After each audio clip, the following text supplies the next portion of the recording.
Jantar em família, 4 pessoas à mesa, 4 telemóveis acesos. Não é uma crítica, é apenas um espelho.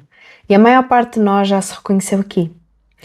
Neste episódio de Pensar com o Coração, falamos sobre como o digital entrou nas nossas casas, o que isso faz às nossas relações e como podemos criar momentos de conexão real, sem dramas nem regras difíceis de cumprir.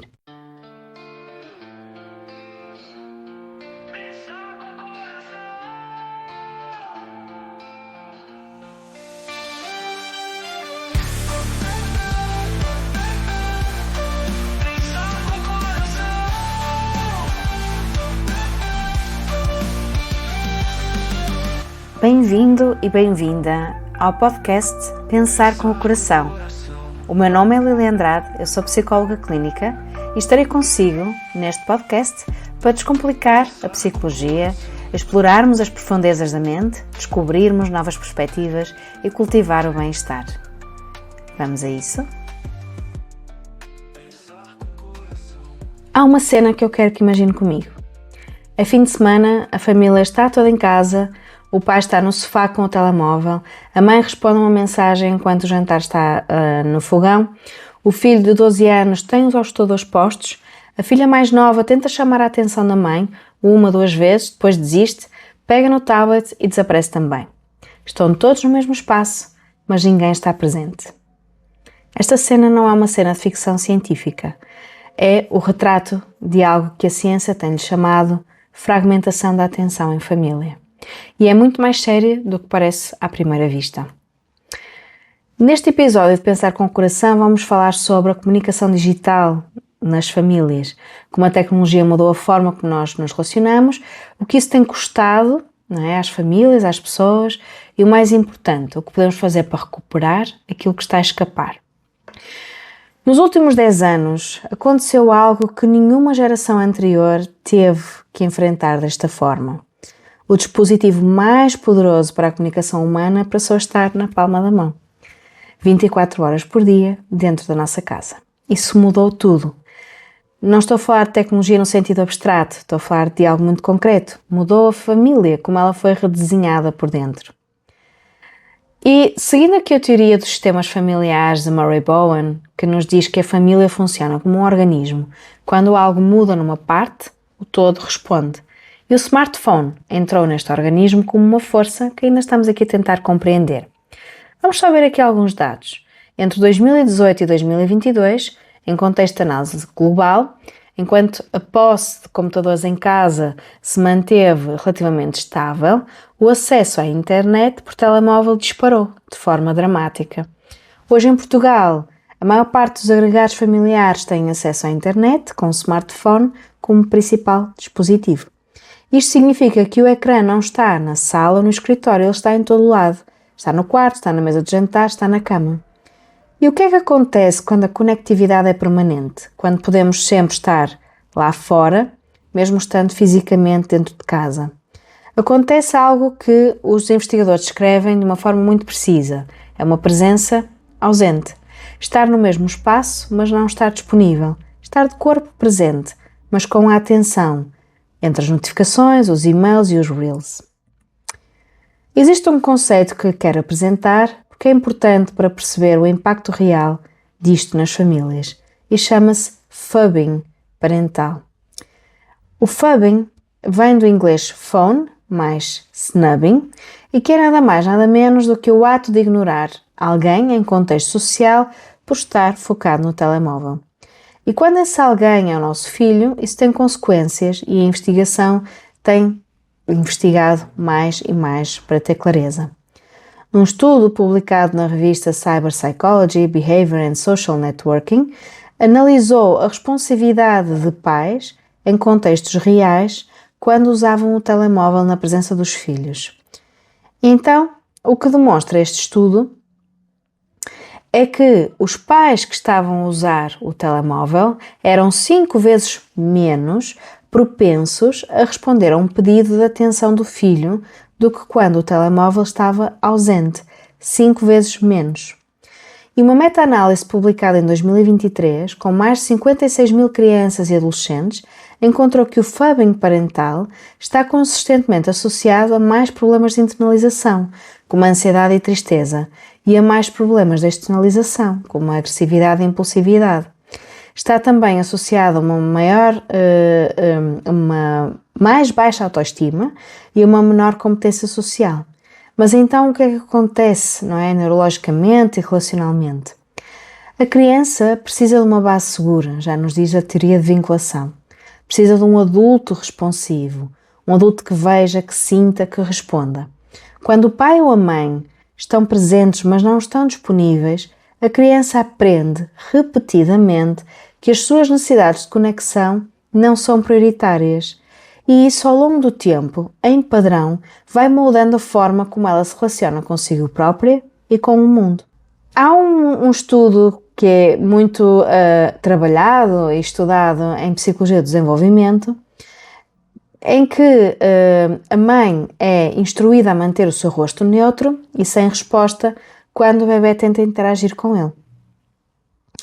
E o resultado é invariável. O bebê tenta cada vez mais, depois fica estressado e depois retira-se, desiste. A investigação mais recente sugere que o telemóvel pode criar um efeito funcionalmente semelhante. O pai ou a mãe está ali, mas a face está virada para baixo.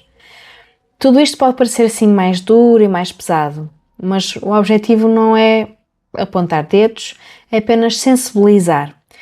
E eu própria, como profissional e como pessoa, não é, que também faz parte deste mundo digital, sei o que é a atração do ecrã. Sei o que é sentir que é só um segundo enquanto verificamos o telemóvel. A questão não é só um segundo, a questão é quando os segundos se acumulam. E é importante que todos nós tenhamos consciência disso. E aqui há algo que eu gostaria de distinguir. Nem toda a tecnologia em família funciona da mesma forma.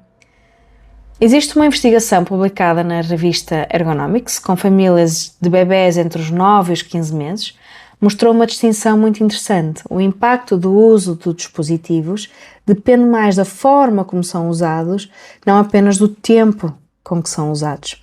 Então, quando os pais usavam o telemóvel para aprender sobre desenvolvimento infantil, para partilhar músicas com os filhos, para mostrar fotografias juntos, esse uso estava associado a uma melhor percepção do vínculo.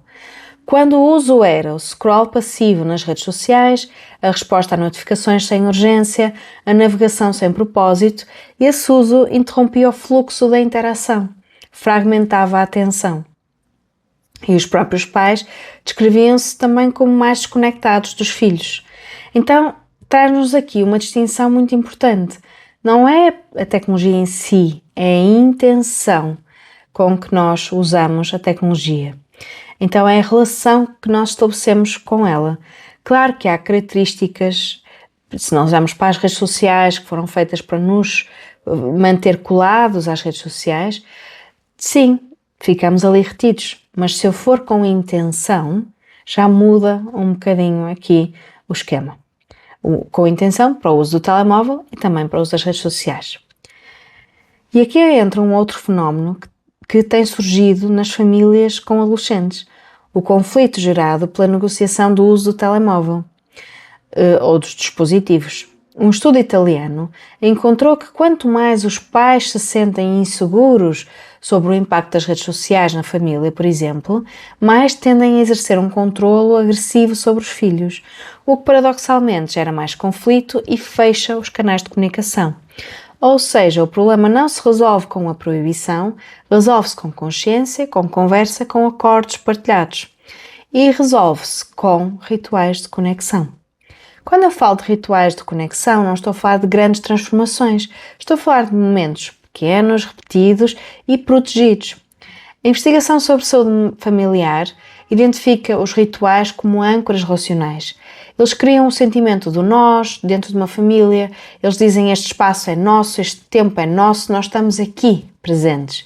E o que descobrimos nesta era digital é que esses rituais precisam de ser ativamente protegidos da interrupção tecnológica, porque o ecrã não pede licença para entrar, temos que ser nós a decidir em que momentos é que lhe fechamos a porta. E aqui vão algumas sugestões que têm base em evidência e que não funcionam como regras, mas como convites para explorar aquilo que faz sentido para a sua família. Por exemplo, a mesa, sem telemóveis, parece simples e é simples, mas requer uma decisão coletiva e explícita e não uma regra imposta pelos pais aos filhos, uma regra que se aplica a todos, mesmo nos grupos familiares, nas festas. Tivemos há pouco tempo a Páscoa, por exemplo. Quando a criança vê que o pai também desliga o telemóvel ao jantar ou às refeições, a mensagem é outra. A mensagem é: este tempo convosco importa mais. O ritual de chegada. Quantas famílias têm um momento de reencontro ao final do dia? Não um olá para o ar enquanto cada um vai para o seu canto, mas um momento de presença genuína, 5 minutos. Perguntar como é que foi o dia e esperar pela resposta. Sentar e olhar. Outra sugestão, o fim de semana com zonas livres de ecrã, com momentos livres de ecrã. Não precisa ser o fim de semana todo, pode ser um sábado de manhã, pode ser uma tarde de domingo, um tempo em que a família existe sem a mediação digital. Onde o que acontece podem ser conversas com ou sem propósito, jogos, passeios, silêncios partilhados, aborrecimentos. E estes momentos são aqui oportunidades para emergirem conversas que realmente importam. As histórias em voz alta também são aqui uma dica. Para famílias com crianças mais novas, a investigação mostra que ler em voz alta, juntos, tem um impacto significativo no vínculo e no desenvolvimento linguístico. E mais, é uma prática que não compete com o ecrã. Compete com o telemóvel de uma forma muito favorável, porque envolve o corpo, a voz, a proximidade física. E agora vou falar de algo que é para mim o coração deste tema, que é como é que nós criamos, dentro de casa, espaços onde o diálogo é realmente possível. Porque o problema não é apenas a tecnologia, o problema é que muitas famílias perderam a prática da conversa. E quando a tecnologia desaparece, no jantar de Natal, nas férias sem internet, há um desconforto, um não saber o que dizer, um silêncio que incomoda mais do que aquilo que nutre. E aquilo que a investigação nos mostra é que o que distingue as famílias que navegam bem a era digital das que sofrem com ela não é a tecnologia que usam, é a crença partilhada de que a família é capaz de gerir estes desafios em conjunto. Ou seja, famílias com alta eficácia coletiva tendem a ter conversas abertas sobre o uso dos ecrãs, tendem a estabelecer acordos em vez de proibições, tendem a ver a tecnologia como uma ferramenta que serve a família, não como uma ameaça à qual se resignam. E isto começa com pequenas coisas. Fazer perguntas reais, por exemplo. Não dizer como correu a escola, que a maioria das crianças responde bem ou normal, mas perguntas que abrem. O que é que foi a coisa mais estranha que aconteceu hoje? Houve algo que te fez pensar muito? Ou simplesmente estás bem? Dito de frente, com tempo para ouvir resposta. Criar conversas sem agenda. As conversas mais importantes raramente acontecem quando as convocamos. Acontecem no carro, a caminho da escola, acontecem quando se dobra a roupa, acontecem nos corredores. A tarefa do adulto é estar disponível nesses momentos, não com o telemóvel na mão, mas com a atenção presente. Normalizar a vulnerabilidade também é importante. Uma das coisas que a comunicação digital faz é criar uma espécie de armadura. Tudo parece mais confortável, mais editável, mais fácil de gerir quando é mediado por um ecrã. E os filhos aprendem isso também, a mostrar apenas aquilo que parece bem.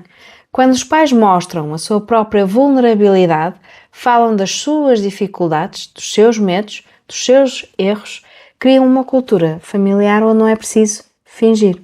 E também é importante falar sobre a tecnologia, não como julgamento, mas como curiosidade.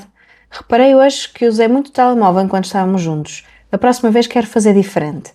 Esta simples frase dita a um filho faz algo poderoso, mostra que os adultos também se observam a si próprios, também se responsabilizam, também erram e também refletem. É um momento de literacia emocional que vai muito além daquilo que é o digital. Quero terminar este episódio com uma nota de equilíbrio, porque não quero que este episódio soe como uma condenação à tecnologia, não é isso. A investigação mostra-nos que a comunicação digital, quando usada com intenção, pode ser uma fonte genuína de conexão. Por exemplo, famílias separadas geograficamente que usam o WhatsApp para notas de voz, para partilha de fotografias, para chamadas de vídeo com os avós, estas famílias relatam um sentimento de proximidade que de outro modo seria muito difícil. Um estudo com jovens adultos nos Emirados Árabes mostrou que muitos deles adaptaram o seu comportamento digital para incluir os membros mais velhos da família. Por exemplo, escolheram aplicações mais simples, ensinaram os avós a enviar notas de voz, criaram grupos de família onde a partilha de receitas, de bênçãos, de orações, de histórias em língua nativa e que se tornou um ritual de continuidade cultural. Portanto, a tecnologia não é boa nem é má, é aquilo que fazemos dela que faz a diferença. Então, aquilo que quero que leve deste episódio não é use menos o telemóvel. Aqui a questão é que esteja presente quando está com a sua família, seja ao jantar, seja a dar banho ao filho, seja a ajudar o adolescente, seja o que for, é estar presente de verdade. Porque as crianças não precisam de pais perfeitos, precisam é de pais disponíveis e presentes. E a presença é um ato de amor. E como todos os atos de amor, requer escolha.